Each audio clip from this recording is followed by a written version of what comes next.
Okay, good morning and welcome to today's local government education webinar hosted by the Illinois Association of County Board Members. We're offering you today Treasury guidance for the American Rescue Plan. My name's Nancy Wodrago, State Specialist for Community and Economic Development at the University of Illinois Extension. At any time, you should write questions in the chat space during the presentation, and I'll be monitoring that chat space and relaying the questions to our speaker at the end of the presentation. Please also note that you'll receive a copy of the slides and a link to the recording for today's webinar. There will be lots of helpful links in those slides when you receive them. So today's webinar is on, like I said, the Treasury guidance for the American Rescue Plan. It's provided by Kelly Murray, Executive Director of the Illinois Association of County Board Members. And we are thankful that she is here with her colleague this morning, Ms. Emily Brock, Director of the Government Finance Officers Association's Federal Liaison Center. Ms. Brock leads coalition and advocacy efforts of the Public Finance Network in Washington, D.C. Her advocacy includes anticipating and responding to federal legislative and regulatory activities that impact the finance functions of state and local governments and public sector entities. Before Ms. Brock begins her presentation, we'll hear a little bit from Kelly Murray as well. And she will be providing a little bit of remarks to our participants today. And so I really want to thank Ms. Brock for being here, and Kelly, you as well. Thank you so much for being here and bringing Ms. Brock on the program to provide this important information to our treasurers and our other professionals across the state who are really needing this information on the fly. So thank you so much, and I will turn it over to you now. Okay, thank you so much, Nancy. And I also want to thank the University of Illinois Extension for once again partnering with us on these important webinars related to the COVID-19 pandemic. I know last year at this time we were just starting with some of these webinars, and we've been holding them continuously throughout the process. So again, thank you, Nancy, and the University of Illinois Extension. As you all know, on Monday, May 10th, the U.S. Department of the Treasury released the new guidance related to the Coronavirus State and Local Fiscal Recovery Fund, and it's an element of the American Rescue Plan Act. This is obviously to provide governments the support they need to respond to the COVID-19 pandemic, and more importantly, I think, towards its economic impacts. As you all know, in order to receive these funds, there are a few steps that local governments need to take initially before you're able to get those funds transferred to your accounts. Last month, the Illinois Association of County Board Members sent out information to our counties with respect to those steps, but I did want to kind of reiterate those today. I know I talked with some of you last week, and some of you have made it into the portal and you're registered and ready to go. Others are still planning to do that, I believe, this week. So we want to make sure that you have those steps in front of you and make sure everything is valid. One of the things you need to make sure is to ensure your community has a valid DUNS number. The federal government uses the DUNS number to track how federal money is allocated. So if you're not registered for a DUNS, I believe most of our local governments are. If not, you'll need to go on and make sure you get that done properly, and it's on the Treasury's guidance if you need to do that. You also need to make sure that you ensure your community has an active SAM registration. Now, when I contacted our counties last month, I believe we only had 3 that were showing inactive. So I personally called those counties, and I'm hopeful now that all 102 counties in the state have their SAMS registration active. Also, we have recommended, and I know some of your treasurers and financial advisors have recommended too, that you set up a separate banking account for these federal funds. And in doing so, as you register through the U.S. Treasury portal, you're going to need to make sure that you have your entity identification number, your EIN number for your county or local government if you happen to be a city on the phone, the name and title of the authorized representative in the entity, because you're also going to have a contact person. Now, some of that might include a little personal information, but you're going to need to put that in to get registered. Also, the financial institution information. So as you all know, you're going to need your routing numbers for your financial institution, for your bank, and your account numbers. And just to make sure you've got all that done as you prepare to go into the portal. If you haven't done that yet, I would really strongly suggest you get that done maybe in the next 48 hours and get moving forward on that. Again, the reason we are kind of requesting that you keep funds separate is the Treasury Department is going to require you to meet various reporting requirements and deadlines. And that will probably be a little bit a part of, I think, of Emily's presentation later. But keep in mind, you also have, you're going to have until December 31st of 2024 to obligate the funding. So we are advising our counties at this time and local governments that you have time to plan and you have time to kind of implement something that's going to be getting you the best use of these stimulus funds and also having a positive impact on your community. We do know that the reason for the stimulus package was in essence also to stimulate the economy and get some job creation and things going. So please think about where you want to allocate the funds and probably don't over obligate yourself beyond that December 31st, 2024 date. You don't want to put something in place that's going to require funding probably beyond that, coming from your general use funds or anywhere else. So with that said, there are on the Treasury Department website, and we'll be putting all this up. We have links on our side as well. There are general inquiries that you can submit regarding the guidance, and I would suggest that you do that. If you get a response from the Treasury Department on the use of the funds, that will be a little more important for you to do with respect to not moving forward on something that would not be allowable. So with that, we're very fortunate to have Emily Brock with us here today from the Government Finance Officers Association. And Emily is going to delve a little more into the guidance as far as the eligible uses, ineligible uses, and probably also more of the reporting requirements. So with that, I'm going to turn it over to Emily. Thank you, Emily.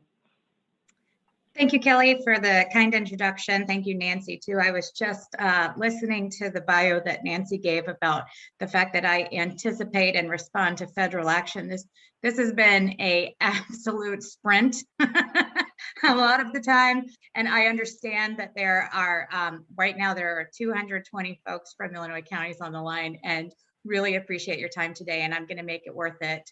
The information that I'm going to provide you, I'm going to reference the material that the United States Treasury has put out.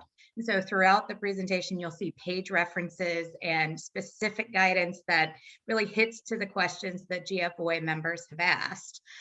Now, just really quickly about GFOA, we are in Washington, but our headquarters is in Chicago. So we have about 48 folks in Chicago. We have 5 folks in Washington, DC. And our main goal, of course, is to be able to provide as much free assistance as we can to our 21,000 members and growing. And this is no exception. So whatever information I provide you today, if you can dispatch that out to your networks, we'd be extremely grateful for that. So thanks again for letting me chat with you today, and very happy to take questions along the way as well. But first, let's go ahead and jump in. So this is not unfamiliar to everybody on the line. The American Rescue Plan Act, as Kelly said, passed on March 10th this year. So March 10th was when it technically was called, it's called enacted, when the president signs it into law. And in that bill, there was about a 300-page bill.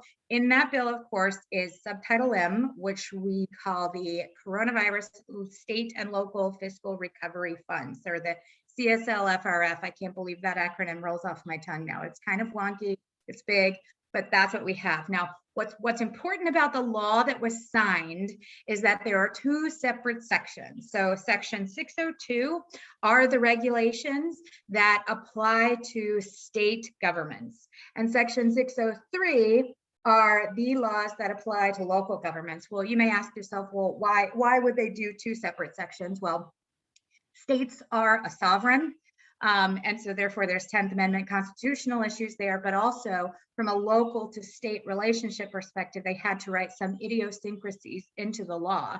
So it's important to note there are some things that apply just to states and not to locals, and some things that apply just to locals and not to states.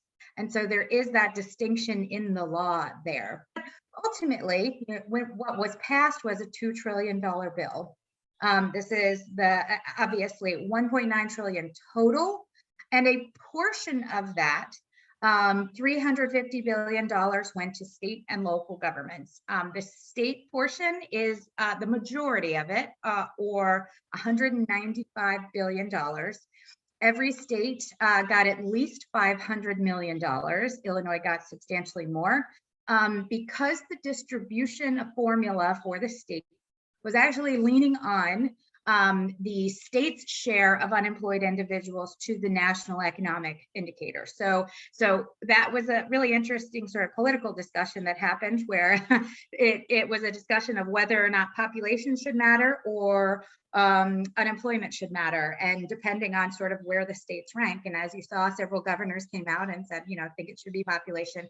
At the end of the day, when we look at the distribution, I mean, really the most populous states, the Illinois, the Californias, the New Yorks, the Texases, they all, they were all on the top end of the scale, no matter what.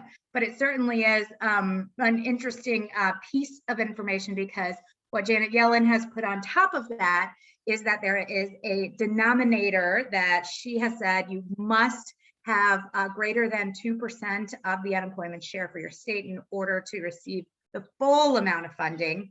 If you are underneath that figure, then a state will get 2 separate tranches. So an interesting kind of dialogue that developed where Treasury had to layer on an additional requirement.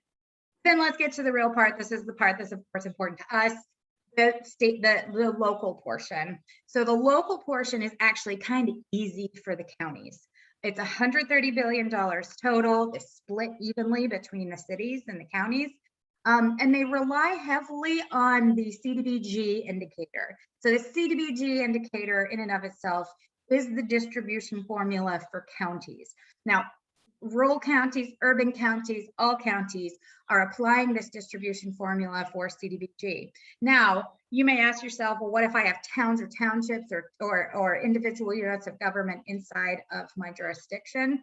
Well, then you would lean on the question of, well, are those towns CDBG recipients? And if they are CDBG recipients, then they are metro cities and they fall in the 45 of the 65 billion. But if they are more, if they are small, population smaller than 50,000, they will fall in what's called a non-entitlement unit category. And that non-entitlement unit category is a very interesting category. We don't have a whole lot of information in terms of guidance just yet on that, but they behave very similarly to the larger cities in terms of the distribution. It's so important to note that this administration, when they designed, and this Congress, when they designed the distribution formula, they wanted to make sure the money made it down to the very smallest level. And so this was their way of accommodating that, really kind of applying CDBG, but also a population base to the distribution formula for cities and counties. Now, in section 603, again, the local section of CSLFRF, payments are made to local governments in 2 tranches. The first tranche goes out once you certify, and it typically takes about 4 days. I've actually had a lot of GFOA members telling me they got their first tranche this morning. So once you certify, it could take as little as 4 days to receive that first tranche of funding. And then once you receive that first tranche of funding, by law, the second tranche of funding comes 365 days later. So you register, you certify, get the proceeds, and then the clock starts ticking for your second tranche. States aren't necessarily subject to, again, 2 tranches, but local governments are in all circumstances. So a good sort of a structural perspective of money and distribution before we jump into guidance, which is what we're going to do right now. So you may ask yourself, well, all right, so what is it with guidance? Like we have the law, isn't that the law? And that then should be what we follow. Well, the law is actually written in by nature with what's called a legislative intent. Go out to your Masters of Public Administration days. The legislative intent here really matters, because the legislative intent that's written into the law was a little confusing when it came down to sort of applying the law. And so same thing with the CARES Act and the Coronavirus Relief Fund. We read the CARES Act, but the CRF, we needed a little bit more clarity on how exactly it's going to work. So this is a lot of legalese. Not going to read it to you. I'm going to plain English this. This is actually something that we've been sort of saturating over the past 60 days, because that's all we had. We just had the legislative text. Now, the legislative text says, what can you use this on? It says, you can use it on COVID-19 expenditures or negative economic impacts of it. You can use it for premium pay. Those are people performing essential work. You can pay them $17 an hour up to $25,000 a year. You can use it for the provision of government services to the extent that you lost revenue over this period of time. And last, you can use it on water, sewer, or broadband infrastructure. So all those things were nice to know in terms of a broad scope. And as you're discussing it with your elected officials, or if you are an elected official, you're talking with your finance officers, there's a lot of questions that were left unanswered in this. Like, for example, what about the covered period? Can I use the money retroactively? Can I use the money in a forward-looking thought process? What does it mean by investments in infrastructure? What do you mean by that? So there were a lot of questions still kind of surrounding that. But again, the law was enacted on March 10th. In the law, it says Treasury had to make the distribution of the proceeds 60 days after enactment of the law. And so what happened is exactly 60 days after the law passed on May 10th, we get what's called an interim final rule. And several of my members have called and said, that's a great oxymoron, Emily. So it's interim and it's final. So give me an idea here of what this means. Is it interim or is it final? And the interim final rule is in fact not final. Feedback is solicited throughout the document. As you read it, you'll see questions kind of sprinkled throughout. That's really Treasury asking the people who are deeply involved in this, reading the 137 pages back to back, saying, there's some disjointed guidance here. We need a little bit more clarity on these key points. So they sprinkle questions throughout, and they actually ask you to respond to those questions. And that feedback is solicited for 60 days from when that interim final rule is filed. Well, it was filed today, technically in the Federal Register. So you and your entity, if you do have questions or if you want to submit input, you have 60 days from now to submit input to the United States Treasury. If there are parts of this guidance that are confusing for you, that can't be applied, if there are maybe local policies that prohibit ways that you can spend it, they want to know that. And so just also FYI, GFOA will absolutely comment, as will the other national or sister organizations, National League of Cities, National Association of Counties. You can be guaranteed that we will be responding. We're constantly in touch with the White House and the Treasury, trying to let them know how they might be able to improve this. Certainly one thing that we are waiting for and that we've asked for specifically, this guidance did not include what are called non-entitlement units. Those are those small cities and towns, those under 50,000 and are not CDBG recipients. So in the law, what it says is those funds for the non-entitlement units flow through the state. We're like, that's terrific. We understand the flow, but we need to know how much they're getting. There was some estimates done during the passage of the law by the House Oversight Committee in Congress, and those numbers weren't final. Those numbers weren't exactly what the Treasury will come out with. The Treasury is still thinking about how many entities classify a non-entitlement unit. What they've said recently is that there are 33,000 entities that are ultimately going to be receiving something. That means the vast majority of them are the non-entitlement units. So we need to know how much each one of them is getting. Next, we need to know where and how and why 5 W's. We need to know when those NEUs are going to be getting their money. We need to know at what rate they're getting their money. We need to know, I think, a more important element, and certainly a question for both the cities and the states, is there an audit relationship between the state and the non-entitlement unit? Of course, what matters is reporting and reconciliation of information. We do not have that information right now. We don't know if the Treasury is going to insist that the non-entitlement units are sub-recipients of the state. Again, we have no idea, but certainly that could be the worst fear, actually, is that that non-entitlement units then become sub-recipients of the state. So that is certainly things that we're going to be looking for. We have heard that they will be putting out non-entitlement guidance in the coming days, not weeks, is specifically what they said. But the question is, when and how and where will we see that information? So we need more information on the non-entitlement units, of course, to have a better understanding of where that $25 billion is going and how. But for everybody else, processes have been set up by the guidance. The guidance is pretty clear on a lot of things that you have to do, and a lot of things that, a lot of eligible expenditures that you can do with this money. So let's walk through that right now.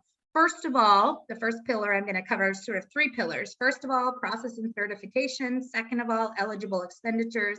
And last, audit and reconciliation. So first off, process and certification. So many of you have gone through this. Hopefully many of you have gone through this. For those of you who haven't, I'm just going to give you a heads up.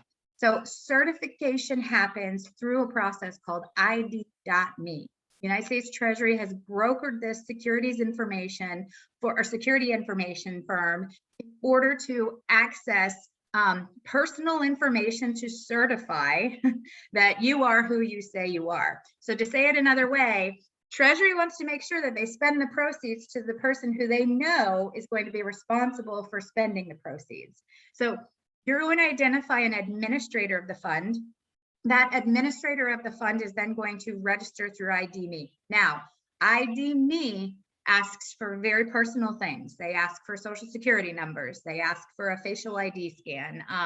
One of my members called and said that he failed the facial ID scan, so he had to send them medical records. I mean, they really do kind of go into it. And that's been tough for a lot of cities and counties across the country, especially if you have local policy that prohibits sharing that type of information online. I have sent several people to the United States Treasury to appeal to see if there's any other way to certify the proceeds. And the United States Treasury says no, that you have to go through the ID process. So that is a process that they have decided is an important process, and they will very likely stick to it. But if you do have local policies, then I would suggest reaching out to the United States Treasury. The other question, of course, as treasurers, I'm sure you have a lot of questions about the investments of the fund. Where can I park the proceeds? The guidance it does not say anything about investment of the funds. But what it does say is that in the event that the Coronavirus Relief Fund did refer to the investments of funds, consider using your funds in a very similar fashion for the American Rescue Plan. So I think this is an important distinction that they're saying, if you still have questions about it, then consider doing exactly what you did for the Coronavirus Relief Fund. I know that many states got their first tranche or their whole amount of money on last Friday. And that's a serious consideration for states getting billions and billions of dollars. And many of them are following the Coronavirus Relief Fund policy that they had in place. Now, in terms of process, you may say to yourself, well, all right, Emily, so when do I need to certify? Do I have to certify like now or soon? And in fact, the sooner the better. We would say, simply because although there is no set timeline in the guidance, remember the second tranche comes 1 year after the first tranche. So it would behoove you to register as quickly as possible so that you have that timeline of when you can receive it over next year. It certainly helps out with the budgeting process.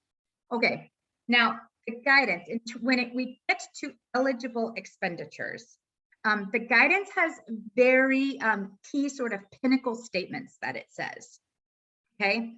It says in the guidance that unless otherwise noted, the covered period for spending, or I'm sorry, rather obligating the funds is March 3rd to December 31st, 2024. Now it also says, if we say otherwise. And so what they say otherwise in the guidance is that they say, well, costs can actually be incurred by December 31st, but the expenditure then can happen throughout 2024 through 2026.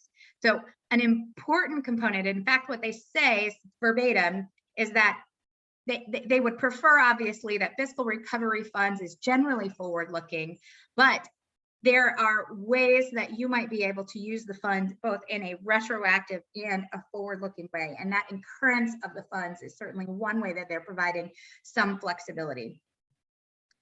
They also, as a blanket statement, say you cannot spend these funds as a lump sum contribution into a pension fund.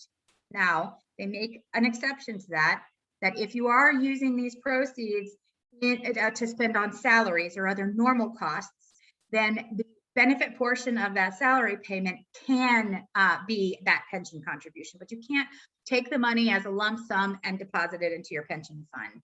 It says this is also an interesting distinction. In section 602, which is the state section, but not section 603, which is the local section.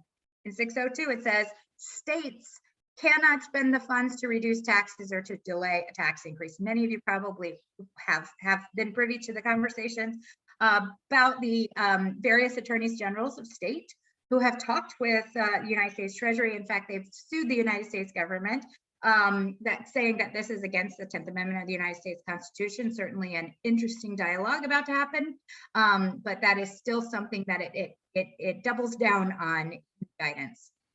Last but not least, it also says these funds may not be used as non-federal match for other federal programs. So think Medicaid. Also there have been executive orders that relax those FEMA match. So there's a lot of different ways that they refer to that, but they say, you know, you just can't use these funds to match other federal programs. So important key central statements that are made. They're made in various places in the guidance. As you can see, the page numbers kind of vary, but to extract those and know that those are no-goes is a very important part. So now let's talk about what can you spend it on? And I'm going to step really quickly right over into very high level. Remember, eligible use category A is that you can spend it on COVID-19 or negative economic impact of it. Eligible use B, you can use it on premium pay for eligible workers. Eligible use C, you can recoup lost revenue for government services. And eligible use D, you can invest in water, sewer, and broadband infrastructure. The one thing that I think is that is the most central part to these four main categories, and we've heard the Treasury say this several times, is that these are mutually exclusive things. You do not have to qualify proceeds to be spent on COVID-19 through recoupment of lost revenue. So don't try to combine them. They stay separate and distinct.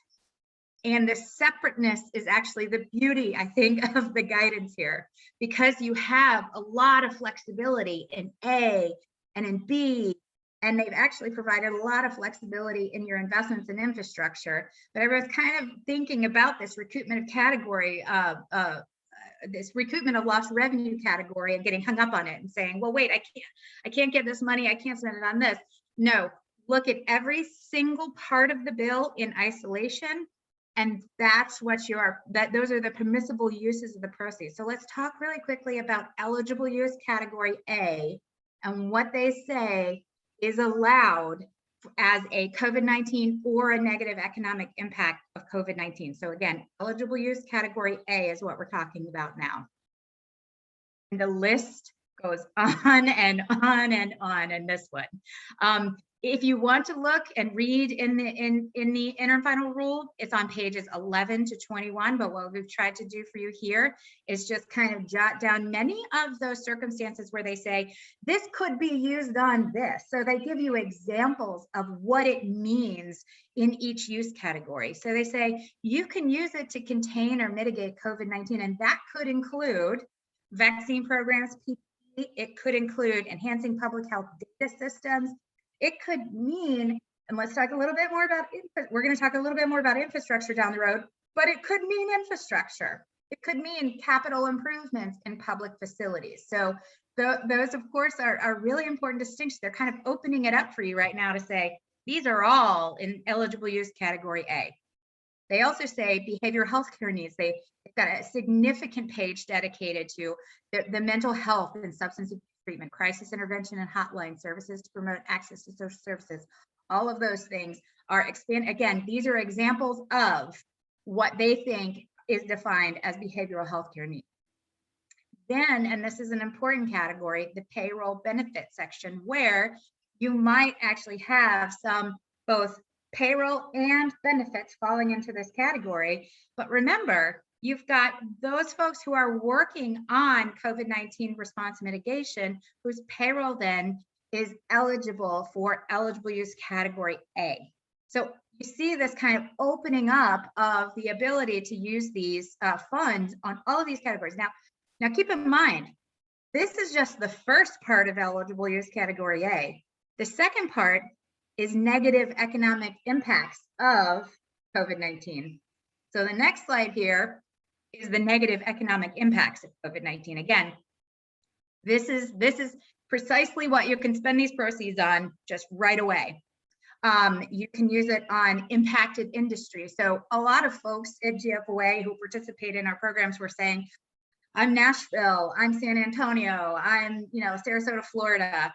Can I give this money to businesses who are implementing, who are getting around, who are trying to make it through, this specific scenario and have done so throughout the year? Well, yeah, the guidance actually goes into that and how you might be able to use those proceeds for that.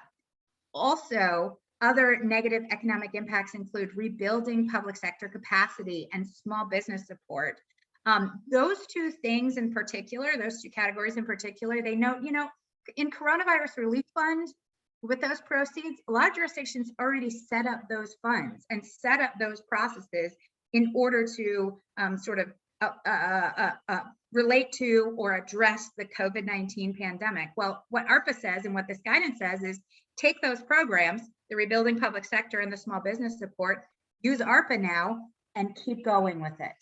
So I think that's a really important thing for them to say. All right, we know that you've made it this far. Now you've got more relief, take it a little bit further in order to rebuild and grow. So this is I think that they really do go into a lot of different ways to use the proceeds in eligible use category D. Now, another sort of social service that kind of falls into that negative economic impact is housing and food insecurity. Remember too, there's also emergency rental assistance program money for those programs as well. So there's a lot of tentacles here. There's a lot of ways to address the current need of your community in eligible use category A. So certainly something to really dip your toes into. Now, while it is actually in terms of real estate in the interim final rule, the section is about 27 pages long. So a significant part of the interim final rule is dedicated to eligible use category A. So again, a nice opportunity for them to really just kind of string it out and let you know what is an eligible expenditure here.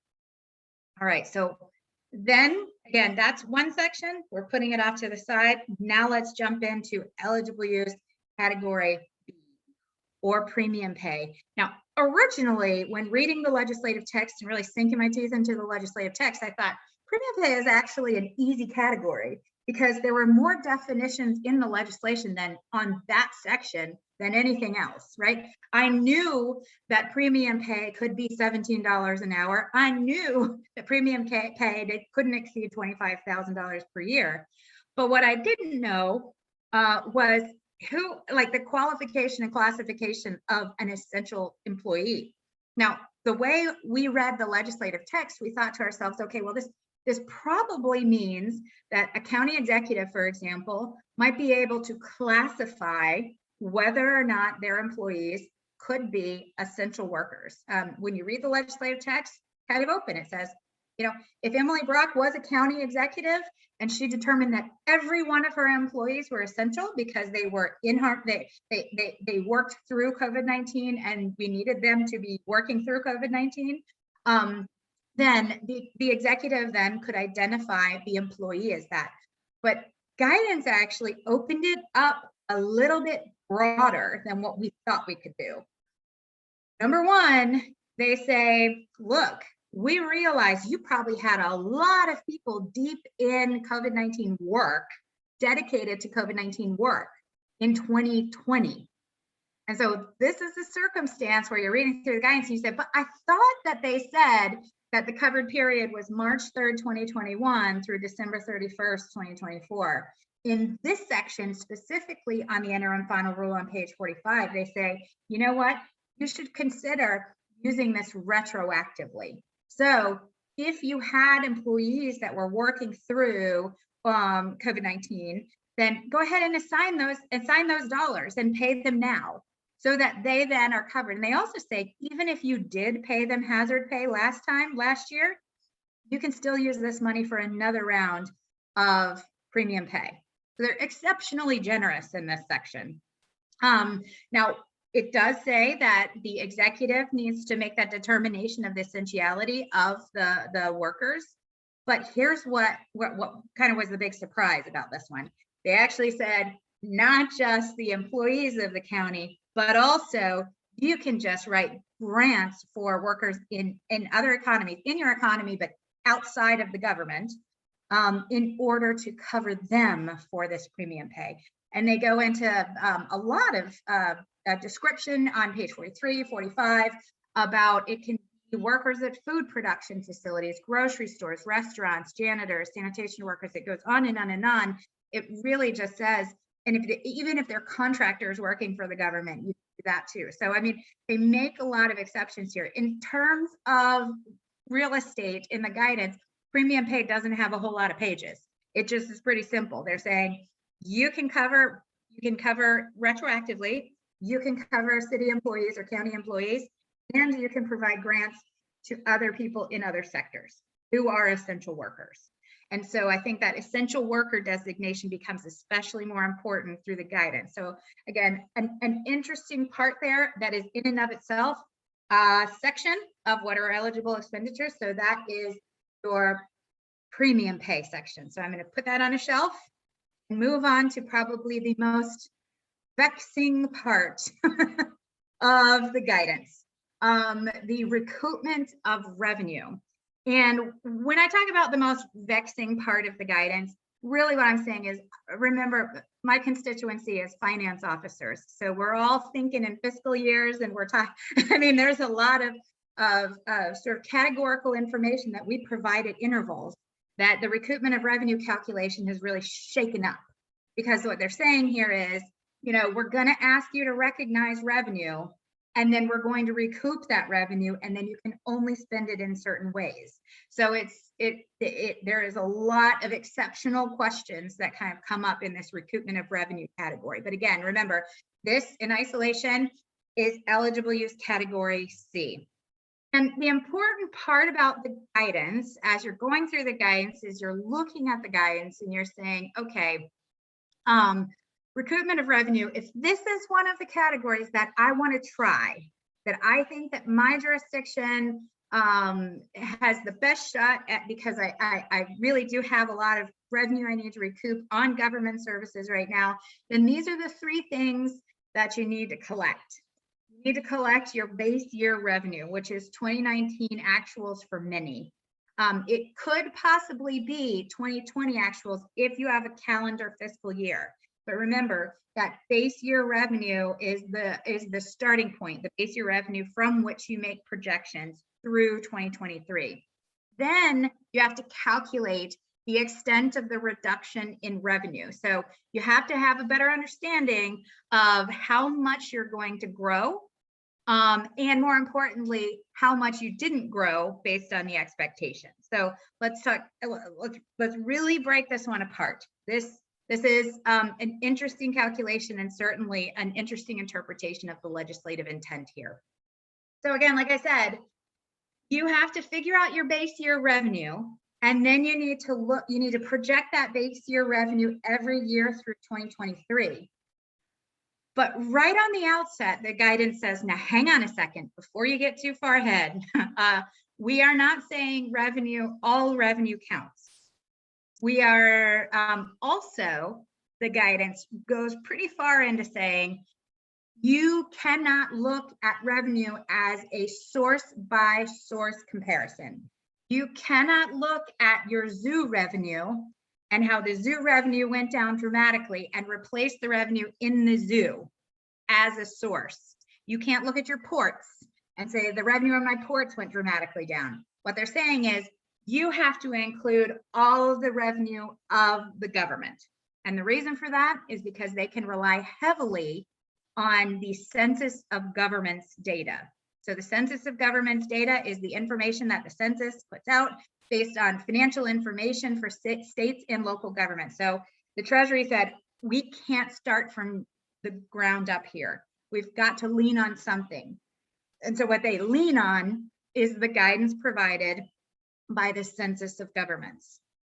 And they say, okay, what we're talking about in terms of revenue is everything, but we need to make exceptions. So here are the things that need to be left out of your revenue calculation. Federal transfers are out, even those federal transfers that are flowing through the state. Intergovernmental transfers from your entity to your entity, or internal intergovernmental transfers within the county. Revenues from utilities are out. And that's an important distinction because many people lost a lot of revenue in those categories, but they are out of your revenue calculation. That includes water supply, electric power, gas supply, and public mass transit systems. So again, 3, 4 really big hard hit government services providers are left out of the revenue calculation. What's also out? Refunds and other correcting transactions from prior periods, proceeds from the issuance of debt, and also my personal favorite, liquor store revenues that really only relates to states. But the liquor store revenue, according to the census, is out. So those are absolute outs of your revenue calculation. Now, what's in? Everything that's not listed above: taxes, fees, other revenues to support public services. And then also they go a little bit further into fees generated by the underlying economy, which could include component units, enterprise funds, including Civic Center. I put the zoo down there, of course, Port Stadium. They go on and on and on. Obviously, there's a lot of variety in that component for counties across the country. So that's an important distinction. Remember what's out of the revenue calculation and what's in the revenue calculation. And what do I do with that money? Okay, I finally have an understanding of what 2019 looks like, and I know what I have to net out of my 2020 calculation, and I know what I have to net out of my 21 calculation, et cetera, et cetera. So you take that revenue number and you look at 2019 as a base year. You're looking basically backwards from 2019, 3 years. And you're going to say, what was the growth prior to, or as we hit 2019? What was the growth, the revenue growth for my entity? Again, providing that you netted out those revenues, the revenues that are out. And you're going to look at that number and you're going to say, well, is that number greater than 4.1%? Because the Treasury has designated 4.1% as the absolute de minimis level in growth that you can apply. And then what they say is, all right, so provided 2019, and then you're going to add in 6 months of 2020. If you are on a July to June 30 fiscal year, you're going to add in the 12 months of 2019 plus the 6 months of 2020 to get you to that first check-in. So the Treasury wants you to check in every December 31st and look back and say, did I grow at 4.1%? Or did I not grow at 4.1%?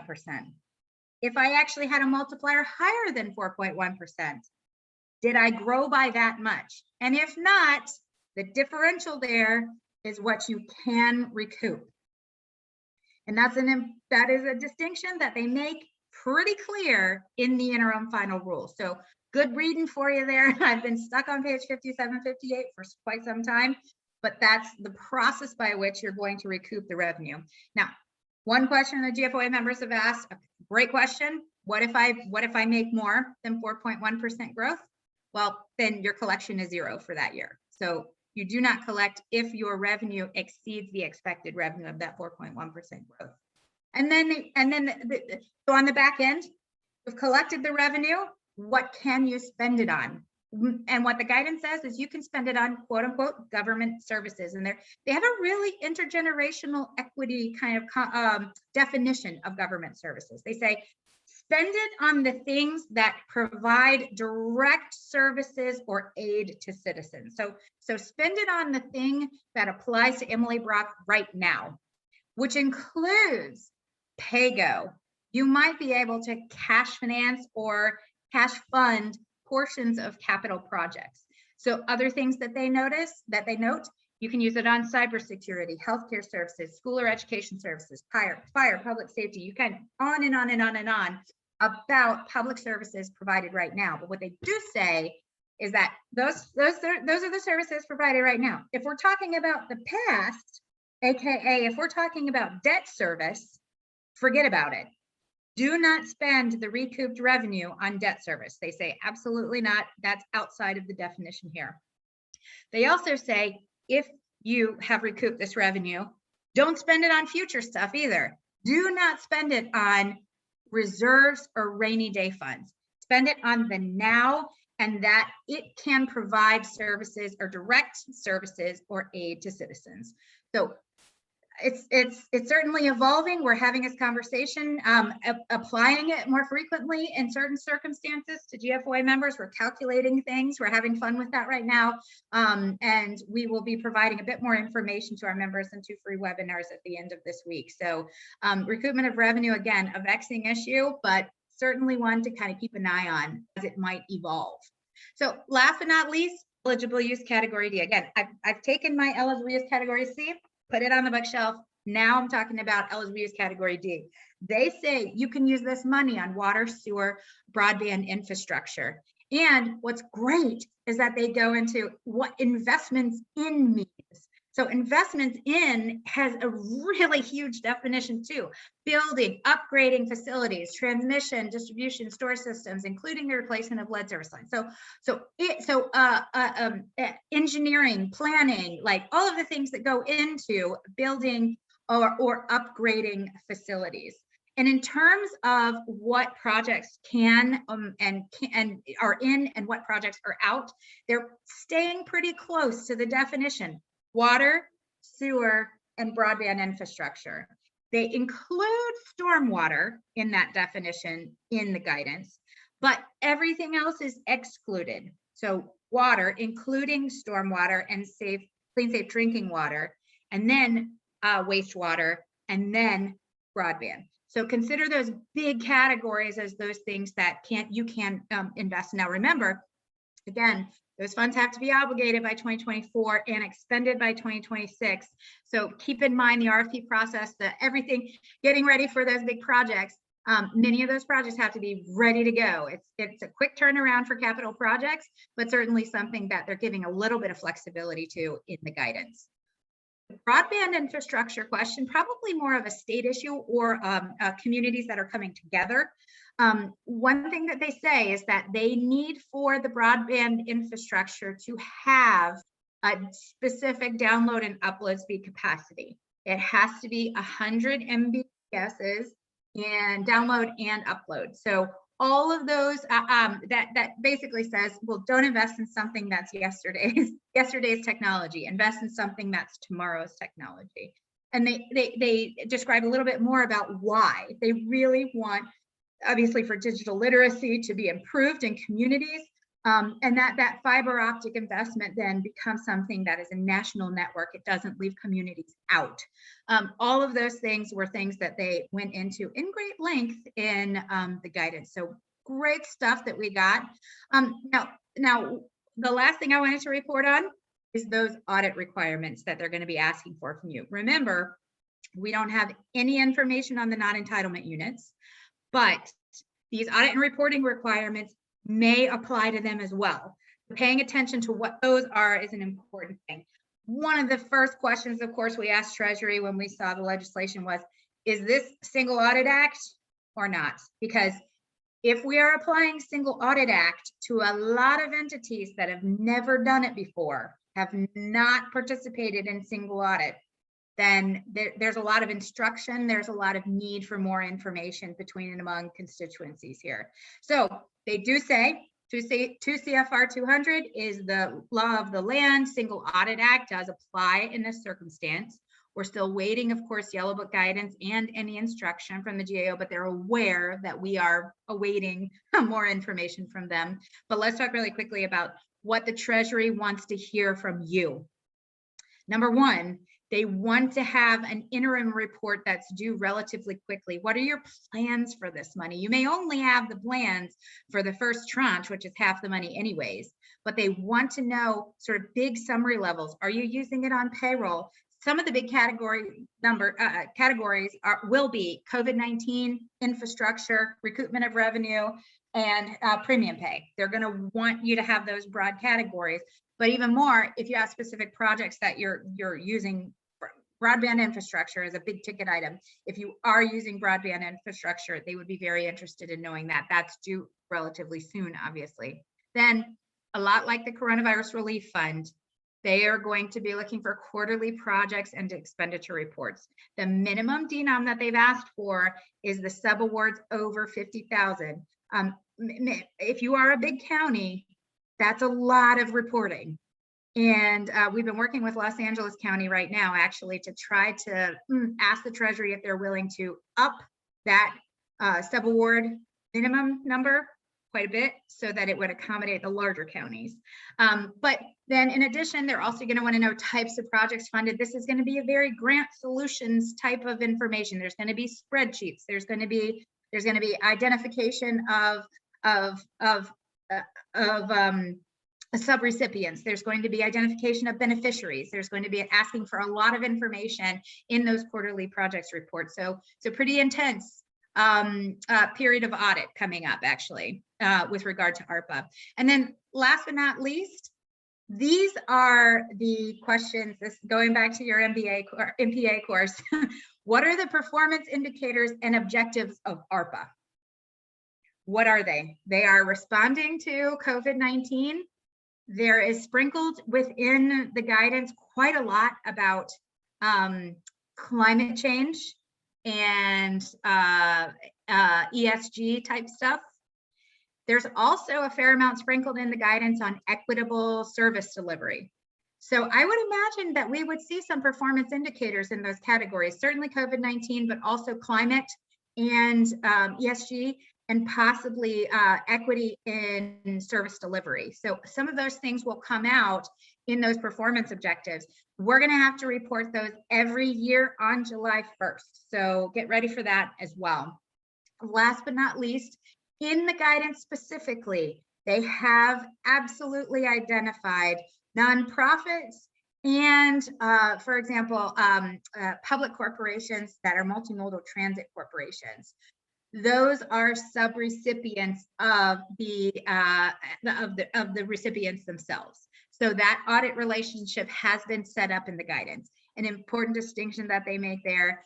Those are the nonprofits that you'll be using to collaborate with other communities in order to provide food insecurity programs in your community. So those nonprofits then will be subrecipient of the original recipient. So provided that We have a lot of information that we got, and it's all good stuff, and that's all within the interim final rule. Wanted to make sure you had that information. But last and not least, GFOA has sat down and said, you know what, provided all of this information, what are some decent guiding principles as we begin our planning process? Number one, remember, ARPA funds are not forever. So make sure that you concentrate on new spending that is within the framework of that window. Try not to set up something that will have ongoing costs beyond the end of 2024. That's something that would then incur costs beyond that period of time. And can your jurisdiction stand that?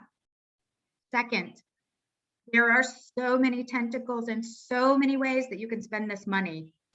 Try to figure out where in your community other folks have gotten ARPA funds. There is transportation money, there is emergency rental assistance money, there is utility money, there is school funding, all in ARPA.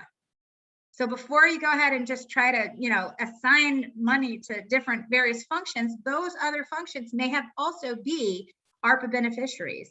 And so to be able to understand kind of where those funds are is I think a useful tactic for communities that are setting forth their spending plan. But also consider too, what is the state of Illinois doing? What are the state entities doing? Is there some kind of utility or SRF funding that they're doing that then could relieve you of trying to do a water project? So all of those important scanning and partnering efforts. And last and not least, this is not a hard thing for your finance officers to say, please just take time.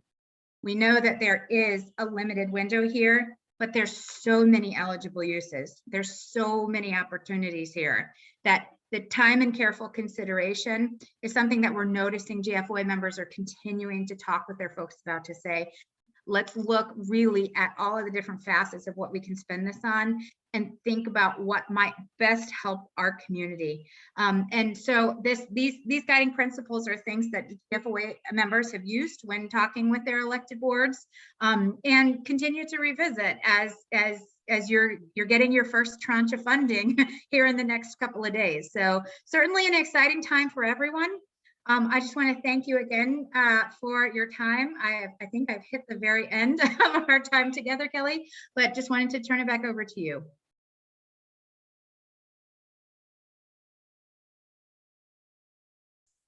Thank you very much, Emily. I'm also wondering if I maybe need to unmute Kelly's line. So I'm going to find that right now in case Kelly would like to mention anything. But first, I think I'm going to throw you some of the questions that we have in the chat box. I've been looking at these questions during your presentation. We aren't going to have a whole lot of time for a question answer because I realize you might need to go maybe in about 10 minutes or so or to your next meeting. So I'll go ahead and give you, we had a lot of questions about use of funds, and I think that you covered those pretty well. And so I'm going to focus on some other types of questions. And we do have questions about registering through the portal, people that maybe think that they still need to be registering and certifying. So we have those who have already done so, but then those who are still looking to do that. And I didn't know if you had any helpful comments for those folks who may feel like they are really maybe needing to catch up or needing some extra, like an extra springboard to get online for starting this work. Sure. So I think at this point, I heard Kelly mention the DUNS and SAM registration. That's the number one thing that you can do to get ready to go into ID Me. But the second thing I would say is, it's right. You're right. The sooner the better, of course, because the first tranche comes now and the second tranche comes another, 1 year later, exactly. So the sooner the better.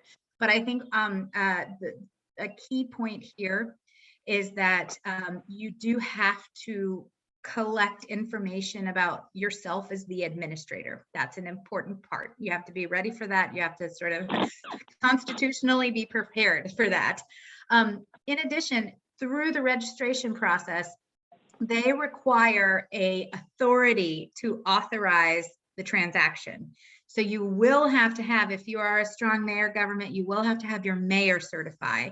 If you are council, if you are executive, you will have to have your CEO sign. So remember, they are not required to provide that personal information to certify, but they indeed are going to receive a DocuSign, and they will have to sign a document that says, our jurisdiction will spend these proceeds according to the law. And they sign that document. It ends up being the whole application for the county. GFOA members have taken, I don't know, it's taken them an hour, maybe 2 hours to do it for those that have had trouble certifying with the information that they provide, often get calls back from security professionals and have to validate more information. Sometimes takes 2 or 3 days, but the sooner the better. Thank you. Kelly, I see that you're unmuted and want to give you a chance to sound in before I try to, buzz through some of these questions. Oh, you can proceed with the question since we have Emily on for a Sounds short great. duration, or if you want to, please. Thank you. Sure. And we'll keep you on a little bit after if Emily has Sure. to sign off. So there are several questions about if it's acceptable to use the funds to hire a specific person to administer the funds, and may it be an accounting person or a project manager. And so I didn't know if you wanted to speak to that, if that's an allowance. I would. It is not referenced in the guidance. So if you are a contract employee and you are covered under that payroll, that eligible use category B, that's different than what we're talking about. We're talking about a person employed to help with the reporting required for ARPA in particular. And guidance does not refer to that. And so that was probably one of our first emails back to Treasury saying, we need a bit more about covering either contracted work through a professional organization, another professional organization, or if I want to hire someone for a grant period of time to be responsible for the reporting. So we don't have that information just yet, but I would anticipate some flexibility, of course, in eligible use category A, because what you're doing is indeed you're spending these proceeds so that they can accommodate COVID-19 challenges. And in order to do so, you have to hire additional people. So I can't say that it's in the guidance. It is not in the guidance yet, but I would anticipate that we'll hear something soon from Treasury allowing for that flexibility. Thanks. And I'm trying to hit as many questions as I can in one larger question to you. So there are questions about being able to give funds to individuals for not just, of course, you mentioned rental assistance, but paying other bills like utility bills or water bills. There's also a question about assisting organizations, public and private, as well as nonprofit, and what would they need to do if they needed to require reporting from either the individuals or the organizations, possibly in relation to COVID-19 and things like that. Yeah, I think all good questions, and they all fit within eligible use category A. So I'm grateful that you compiled them, Nancy.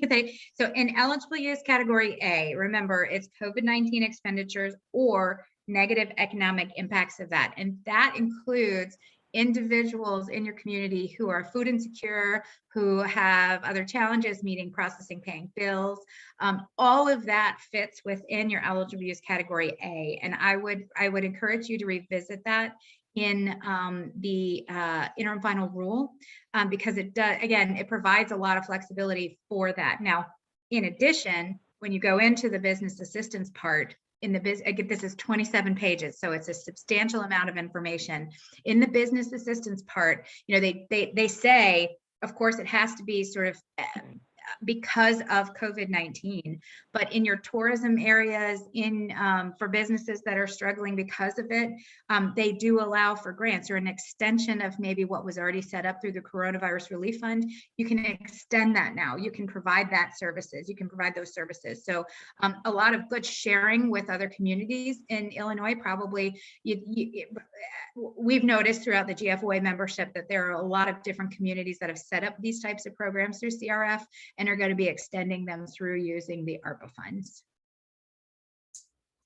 Great, thank you. There were several questions about other types of uses of funds. And I see you had given an answer about pensions, but property tax rebates, that came up a few times, as well as Medicaid, Medicare payments to county nursing home residents. I'll let you answer that first, see if I can find something additional. Sure. Guys, I thank you so much for all these questions. Now I do want to go into that property tax rebate reimbursement question, because again, that was something when we first read the rule. Remember, between section 602 and 603, there were differences. That was the big one. That was the huge one, because we said, you're reading, of course, through the state section first, and it says you can't use these proceeds to offset or delay tax increase. And we said, oh, well, that's really interesting. And then, of course, we kept reading into section 603, and it is not in there at all. So because the law is referenced in section 602, because the law specifically says states cannot do it, a strict interpretation of reading this law means that it only applies to the state.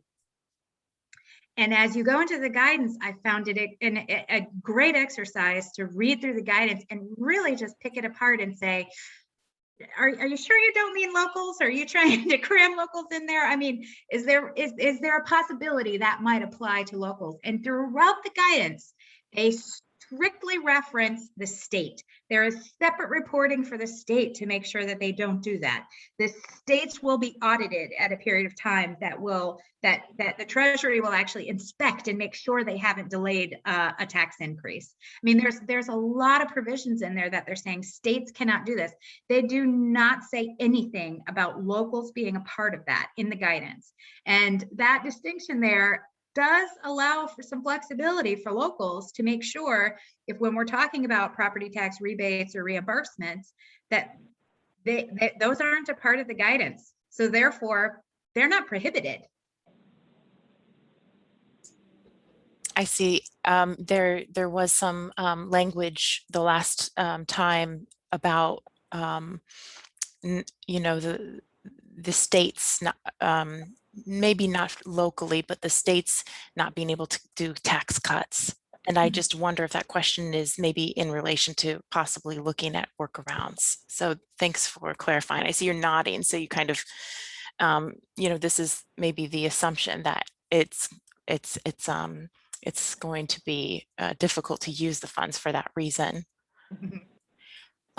So we have some other questions, and tell me how much longer you're able to stay with us before I proceed. I do have to jump. I have to jump in a couple minutes, but I'm happy to take one more question. Okay, I'll give you one more question, and everybody, this is just me drawing into the hat.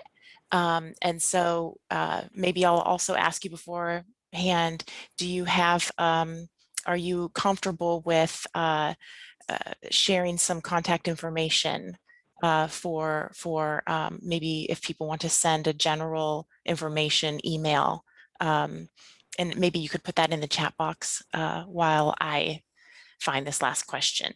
Sure, I just put it in the chat, so happy to answer your question. Okay, great. And I might see if I can collate a bit of the questions to you later and see if we can send out maybe a global answer for everybody to hear the answers that other people had, to questions that other people had. County election equipment system upgrades. What do you think?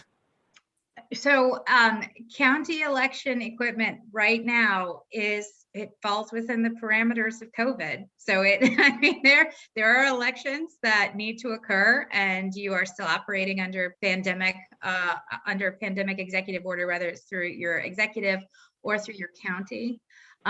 So that, although it is, again, not explicitly referenced in guidance, that's a question where we believe that it's limited to that the election equipment falls within eligible use category A.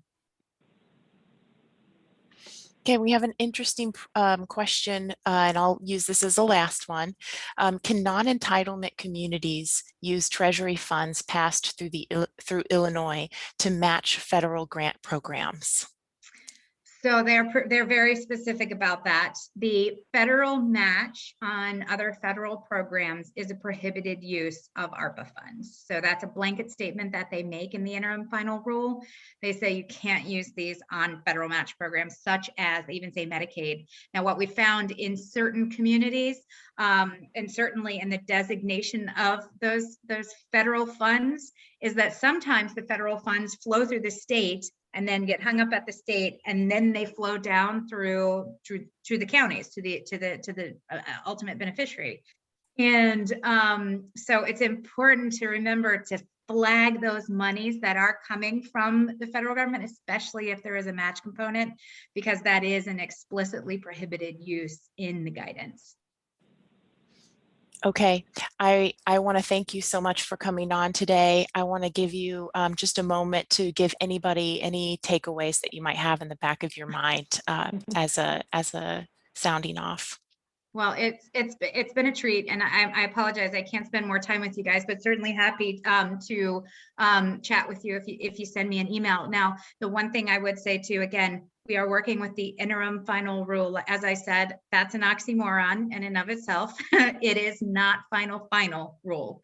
And so commenting and sharing with United States Treasury the challenges of this and how they might be able to improve this, we're in that period of time right now. So if you can scan it and see a way for it to help or improve your use of the proceeds, by all accounts, we would recommend that you submit those comments. For now, we have what we have. A lot of plans are being developed. A lot of best practices are in development right now, and looking forward to sharing with you and the rest of the GFOA community just creative ways, thoughtful ways that the proceeds are being spent, and really sort of, what do I say, crowdsource good ways that this is done, and useful ways that this is done, or the ARPA proceeds are being used, and certainly making it so that we don't have to go through this again.